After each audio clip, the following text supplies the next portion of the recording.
வந்து ரொம்ப கெட்டி இல்லாமல் ரொம்ப தண்ணி இல்லாமல் அதோடைய பக்குவம் வந்து இப்படி இருக்கணும்.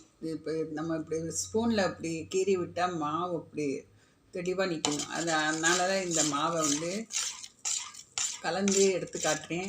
இப்போ வந்து இந்த ஒரு கிண்ணத்தை மாவில் அது டிப் பண்ணி சுட போகிறேன். அந்த முதல்ல இந்த கிண்ணத்தை ஹீட் பண்ணிக்கணும்.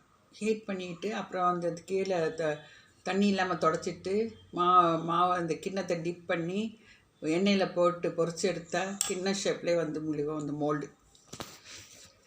இப்போ அந்த கிண்ணத்தில் இந்த மாவை இந்த மோல்டு மாதிரி உள்ளுக்கு டிப் பண்ணி இந்த எண்ணெயில் போட்டிருக்கேன். அது நல்லா வெந்து தானாக கலந்த பிறகு அந்த கிண்ணத்தை எடுத்துகிட்டு அந்த வெந்த மாவை வந்து கிண்ணமாக நம்ம எடுத்து வச்சுக்கலாம்.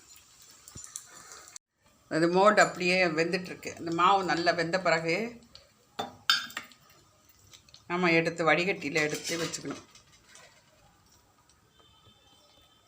கேரட்டு, வெங்காயம் இந்த மாதிரி சத்துள்ள பொருட்களை வந்து குழந்தைகளுக்கு விரும்பி சாப்பிட்ற மாதிரி ஒரு ஷேப்பில் செஞ்சு கொடுத்தா இது என்ன புதுசாக அம்மா செஞ்சுருக்காங்க நினச்சி சாப்பிடுவாங்க.